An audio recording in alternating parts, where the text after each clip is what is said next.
السلام علیکم ورحمۃ اللہ وبرکاتہ۔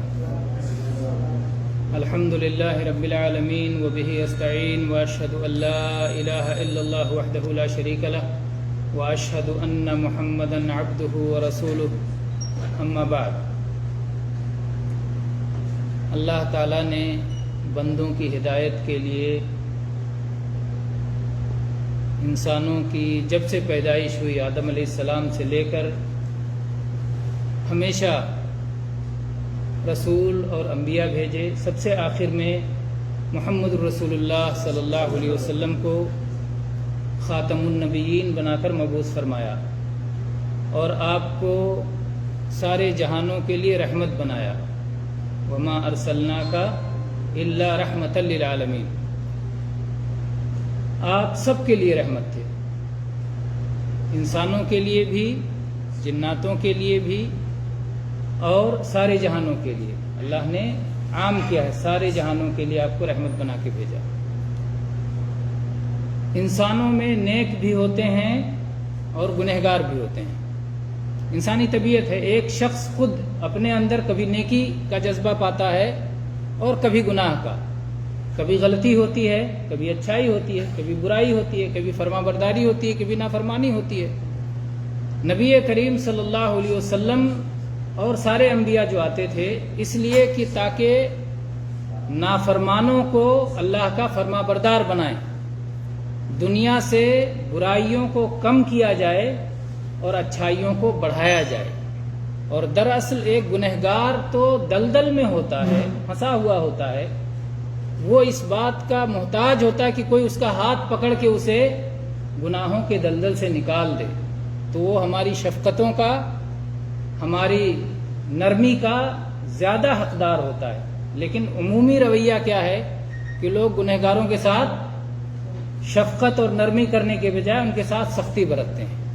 نبی کریم صلی اللہ علیہ وسلم کا گنہگاروں کے تئیں رویہ کیا تھا، کیا معاملہ تھا؟ آئیے اس سلسلے میں آج ایک حدیث پڑھتے ہیں۔ ایک حدیث پڑھتے ہیں جسے امام احمد رحمہ اللہ نے مسند احمد میں روایت کیا ہے اور محدثین نے صحیح قرار دیا ہے۔ محدث عصر علامہ البانی رحمہ اللہ نے سلسلہ صحیحہ میں اس حدیث کو ذکر کیا ہے۔ ابو امامہ باہلی رضی اللہ عنہ روایت کرتے ہیں، کہتے ہیں کہ نبی کریم صلی اللہ علیہ وسلم کی مجلس جمی ہوئی تھی، صحابہ کرام کے ساتھ آپ تشریف فرما تھے کہ اتنے میں ایک نوجوان آتا ہے۔ نوجوان آ کے کہتا ہے، اے اللہ کے نبی صلی اللہ علیہ وسلم، مجھے زنا کی اجازت دیجیے۔ ابھی کوئی نوجوان آئے اور کہے کہ ہمیں زنا کی اجازت ملنی چاہیے، کیا ری ایکشن ہوگا، کیا رد عمل ہوگا، کتنا غصہ آئے گا؟ نیکوں کی مجلس نہیں بلکہ نیکوں کے امام جناب محمد رسول اللہ صلی اللہ علیہ وسلم اور خیر الناس صحابہ کرام رضی اللہ عنہم کی مجلس ہے۔ اس زمانے کا ایک نوجوان آ کے کہتا ہے، مجھے زنا کی اجازت چاہیے، مجھے زنا کی اجازت دیجیے اللہ کے رسول۔ لیکن جو لوگ تربیت کے اصولوں کو جانتے ہیں اور اس پہ غور کرتے ہیں تو انہیں احساس ہوگا کہ خود اس ایک جملے میں خیر کے کتنے پہلو ہیں۔ اگر اسی اتنے پر غور کیا جائے آگے بڑھنے سے پہلے ہی، کہ ایک نوجوان رسول اللہ صلی اللہ علیہ وسلم سے یہ توقع رکھتا تھا کہ اپنی بات جا کے آپ سے کہہ سکے، اپنے دل میں جو بھی ہو، اور وہاں سے اسے خیر ہی ملے گا۔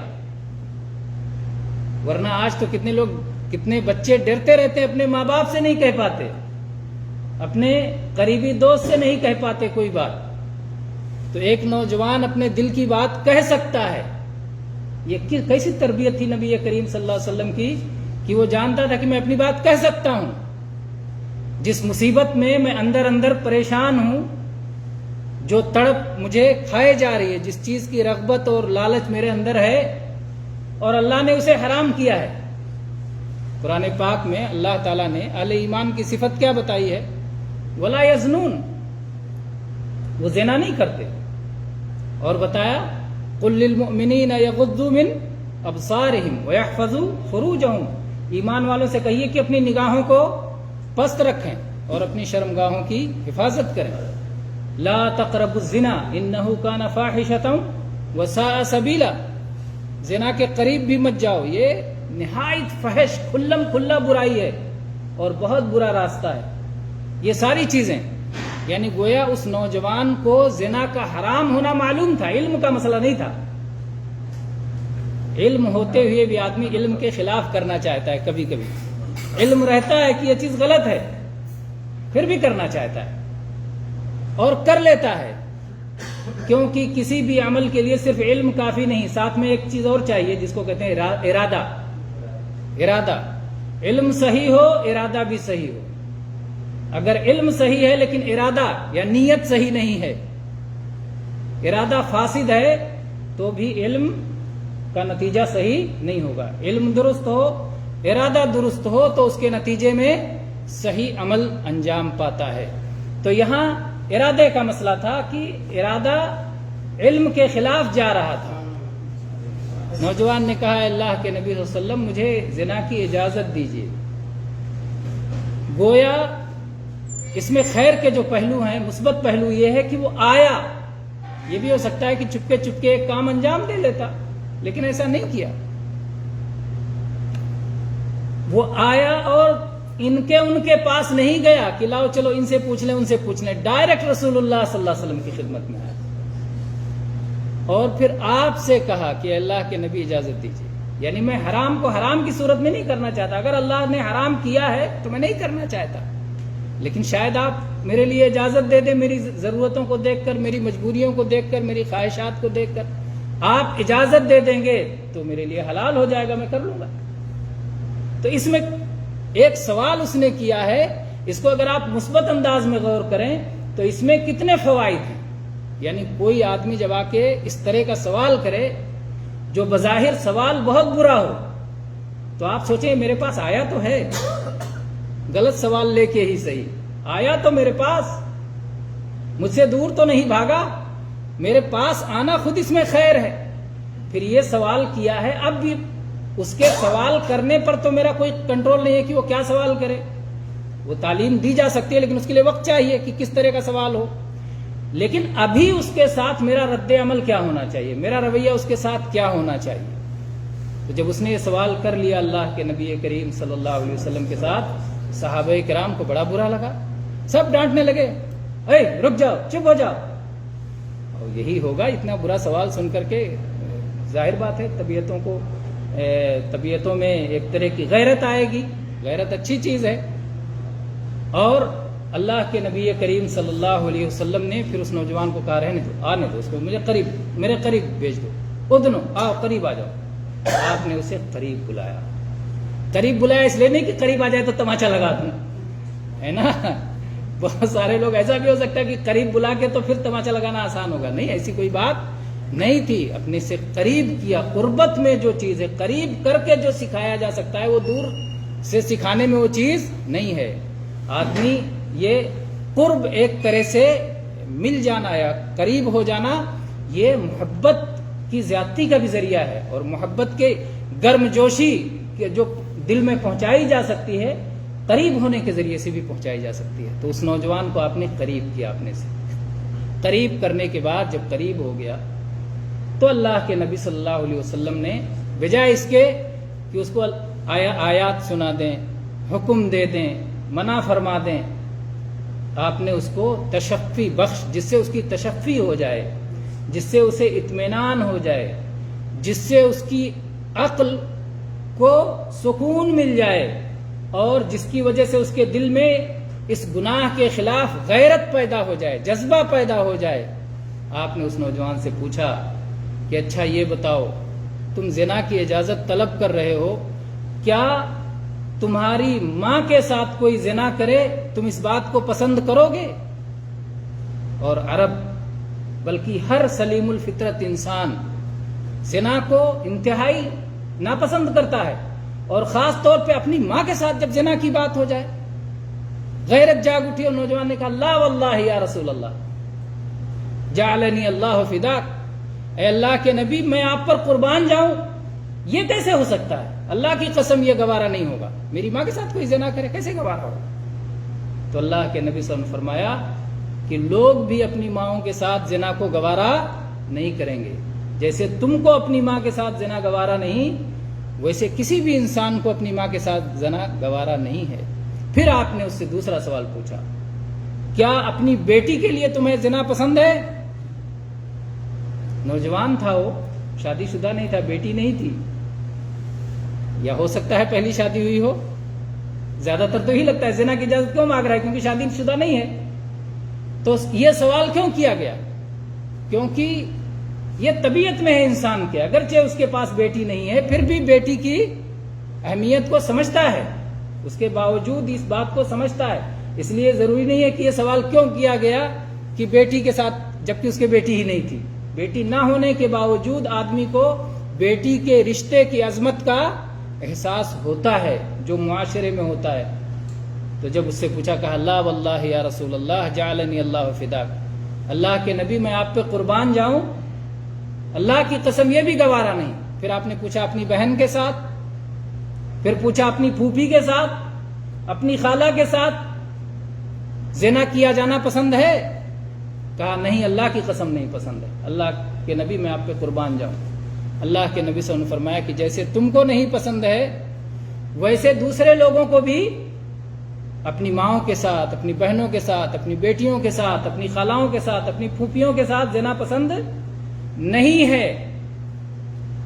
اور ظاہر ہے کہ ایک عورت کا یہی سارا کچھ کسی نہ کسی کے ساتھ یہ کوئی نہ کوئی رشتہ ہوگا اس کا، وہ کسی کی بیٹی ہوگی، کسی کی بہن ہوگی، کسی کی خالہ ہوگی، کسی کی پھوپھی ہوگی۔ تو اگر تمہیں یہ نہیں پسند ہے تو دوسروں کو کیوں کر پسند ہوگا؟ کیسے زنا کی برائی دل میں کیسے بس گئی اس نوجوان کے کہ آپ بھی غور کریں کہ اس کا خیال آنا ہی اتنا برا ہے، سوچنا ہی اتنا برا ہے، تو عملاً اگر ایسا ہو جائے تو کتنا برا ہوگا۔ تڑپ اٹھا، اور اللہ کے نبی صلی اللہ علیہ وسلم نے اس سمجھانے پر اکتفا نہیں کیا، سمجھا تو دیا، علم اس کے پاس پہلے سے تھا کہ یہ چیز حرام ہے، پھر آپ نے اس کو اس طرح سے عقلی اور قلبی طور پر مطمئن کر دیا اور اس کے دل میں غیرت جگا دی، اور اس کے بعد اللہ کے نبی صلی اللہ علیہ وسلم نے اللہ سے بھی دعا کی، اور آپ نے اس کے دل پہ ہاتھ رکھا، سینے پہ ہاتھ رکھا۔ تو ایک حسی قربت، ایک تو قریب کیا اور پھر اتصال، اپنا ہاتھ اس کے سینے پہ رکھا، ہاتھ کی گرمی، ہاتھ کی ٹھنڈک، اللہ کے نبی صلی اللہ علیہ وسلم کے ہاتھ کی ٹھنڈک اس کے دل میں پہنچی اور آپ کی محبت کی گرمی اس کے دل میں پہنچی۔ اور اس کے بعد میں اللہ کے نبی صلی اللہ علیہ وسلم نے اس کے لیے دعا کی، 3 دعائیں کی، اللہم اغفر ذنبہ وطہر قلبہ وحسن فرجہ، اے اللہ اس کے گناہ کی پردہ پوشی فرما دے اور معاف فرما دے۔ مغفرت کے بارے میں میں بتا چکا ہوں کہ مغفرت کی دعا میں صرف بخشش نہیں، بخشش کہہ دیتے ہیں، اس میں 2 باتیں آتی ہیں۔ مغفرت کہتے ہیں یا اللہ مغفرت کر دے، مغفرت کا کیا معنی ہے؟ مغفرت یہ مغفر سے ہے، مغفر لوہے کی ٹوپی، جو ہیلمٹ جیسے پہنتے لوہے کی ٹوپی، پہلے میدان جنگ میں جو پہنتے تھے تو اس کو کہتے تھے مغفر۔ اس کا مغفر کیوں نام تھا؟ کیونکہ اس کی وجہ سے سر چھپ جاتا تھا، اور چھپ جاتا تھا اور محفوظ بھی رہتا تھا، کوئی بھی اس پر نقصان دہ چیز اثر نہیں کرتی تھی۔ تو اسی طرح سے مغفرت ہے کہ گناہوں کو اے اللہ چھپا دے، گناہ جو چھپے ہوئے ہیں اللہ آگے بھی اسے چھپا دے، اور اے اللہ اس کا نقصان مجھے نہ پہنچے، اسے معاف بھی کر دے۔ تو مغفرت میں دونوں معنی ہے کہ اللہ گناہوں کی پردہ پوشی بھی فرما اور اے اللہ گناہوں کو معاف بھی فرما دے۔ اس کے بعد آپ نے فرمایا وطہر قلبہ، یا اللہ اس کا دل پاک صاف کر دے۔ کتنی بڑی دعا ہے، کتنی عظیم الشان دعا ہے۔ اور اس کے بعد وحسن فرجہ، یا اللہ اس کی شرمگاہوں کی حفاظت فرما۔ 3 دعا اللہ کے نبی صلی اللہ علیہ وسلم نے فرمائی، اور اس کے بعد راوی کہتے ہیں صحابی کہ اس کے بعد وہ نوجوان زنا کی کسی چیز کی طرف کوئی توجہ نہیں کرتا تھا۔ اللہ تعالیٰ نے اپنے نبی صلی اللہ علیہ وسلم کی دعا قبول فرما لی، آپ کی تربیت جس انداز میں ہوئی، تربیت اس کو اثر کر گئی، اور اس کے بعد میں جو اس کے دل میں یہ شیطانی وسوسے آتے تھے یا نفسانی خیالات آتے تھے وہ سارے خیالات نکل گئے۔ تو نبی کریم صلی اللہ علیہ وسلم کی جو تربیت کا انداز تھا، جو تعلیم کا انداز تھا، وہ انداز ہمیں اپنانے کی ضرورت ہے۔ ہمارے یہاں ساری چیزیں الٹی ہیں۔ ایک عالم نے قصہ بیان کیا کہ 2 نوجوان مسجد میں صلاح پڑھنے کے لیے جا رہے تھے، وضو کر کے فارغ ہوئے اور دونوں آپس میں باتیں کر رہے تھے، جماعت کھڑی ہو گئی۔ ایک آدمی ادھر سے گزرتا ہے، کہتا ہے ایک گدھے، جماعت کھڑی ہو گئی، پتہ نہیں ہے، چل جلدی مسجد میں. یہ طریقہ ہے بتانے کا. عالم کہتے ہیں میں پہنچ گیا، میں نے کہا یہ دونوں نماز نہیں پڑھیں گے، تم کون ہوتے ہو؟ ان لوگوں نے کہا شیخ آپ ایک ایسی بات کر رہے ہیں، فرض ہے، صلاح کھڑی ہے، ہم وضو کر کے تیار، آپ کہہ رہے ہیں دونوں نہیں پڑھیں گے، ہم تو پڑھنے ہی جا رہے تھے. تو کہا گدھوں پر نماز فرض نہیں ہے نا. اس نے کہا کہ گدھے چل نماز پڑھنے. گدھے پر کہاں نماز فرض ہے؟ نماز تو انسان پہ فرض ہے. یہ آدمی اپنی اصلاح کرے، اپنی زبان کی. کیسے بولتا ہے، کیسے بات کرتا ہے؟ ایسے کہنا چاہیے. وہ بات کر رہے ہیں، کیوں بات کر رہے ہیں، کون سی ضرورت ہے، سمجھانے کا کیا انداز ہونا چاہیے. تو یہ آج بہت بڑا مسئلہ ہے کہ جو لوگ دعوت دیتے ہیں یا خیر کا کام کرتے ہیں یا نیکی کی طرف بلاتے ہیں یا توحید سنت سکھاتے ہیں، اس میں جو رفق ہونا چاہیے، جو نرمی ہونا چاہیے، جو ہمدردی ہونا چاہیے، جو خیر خواہی ہونا چاہیے، جو گنہگار کے بارے میں یہ ہونا چاہیے کہ وہ بیچارہ دلدل میں پھنسا ہے، اسے مجھے ہاتھ پکڑ کے نکالنا ہے. ایک آدمی ڈوب رہا ہو اور اسے ہاتھ پکڑ کے نکالنا ہو تو آپ غصے کے ساتھ اس کے ساتھ میں رہیں گے کہ اس کے ساتھ ہمدردی کے ساتھ میں رہیں گے؟ آپ چاہیں گے کہ یہ کسی طرح سے بچ جائے. تو گنہگار کے ساتھ ہمارا معاملہ ہی ہونا چاہیے کہ کسی طرح وہ میں کون سا ایسا رویہ اپنا لوں، کون سا ایسا طریقہ اپنا لوں جس کی وجہ سے گنہگار گناہ کو چھوڑ دے، شرک سے توبہ کر لے، بدعت سے توبہ کر لے، معصیت اور نافرمانی سے توبہ کر لے، اور یہ اللہ کا فرما بردار بن جائے، یہ نیک بندہ بن جائے، یہ نبی صلی اللہ علیہ وسلم کا واقعی اتباع کرنے والا بن جائے. یہ اگر ہمدردی کا جذبہ لے کر کے دعوت دیں گے تو انشاءاللہ اس کا فائدہ اس دعوت سے بہت زیادہ ہوگا جس میں آپ غصے سے کرتے ہیں. ہو سکتا ہے غصے سے بھی کہیں فائدہ ہوا ہو، یہ انکار نہیں ہے کہ غصے سے اور اس سے، لیکن اس میں خیر کا پہلو نہیں ہے. نرمی میں جو پہلو ہے خیر کا وہ اس میں نہیں ہے، شدت میں. کیونکہ نبی صلی اللہ علیہ وسلم نے صاف صاف فرمایا ہے ما کان الرفق فی شیء الا زانا ولا نزع عن شیء الا شانا. جس چیز میں بھی نرمی ہوتی ہے اسے خوشنما بنا دیتی ہے، اور جس چیز سے نرمی کو نکال دیا جائے اسے بدنما کر دیتی ہے. تو نرمی دعوت میں، تبلیغ میں، تعلیم میں، تربیت میں، یہ چاہے اپنے بچوں کے ساتھ ہو، چاہے اپنے دوستوں کے ساتھ ہو، چاہے مخالفین کے ساتھ ہو، چاہے نیک کے ساتھ ہو، چاہے برے کے ساتھ ہو، سب کے ساتھ. اور اللہ تعالیٰ نے احسان جتلایا ہے نبی کریم صلی اللہ علیہ وسلم پر کہ ہم نے آپ کو نرمی عطا کی.